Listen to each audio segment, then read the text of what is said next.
Let's make an intriguing insect. Bumblebees are important and intriguing pollinators. Their body consists of three parts: the head, the thorax, and abdomen. These shapes can be made by rolling the model magic in your hand or on the table. Add the yellow stripes and white tail.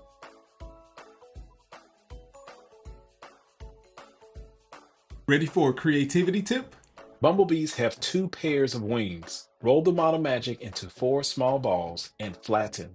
Use your marker to draw the wing pattern. Their wings flap up to 200 times per second.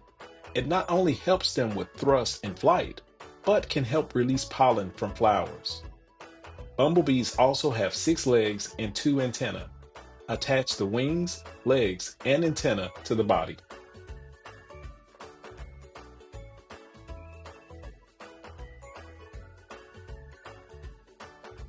Parents and teachers, subscribe to Crayola Learning YouTube channel and follow on social media for more colorful, creative content. Thank you for letting your ideas shine today and stay colorful with creativity tips.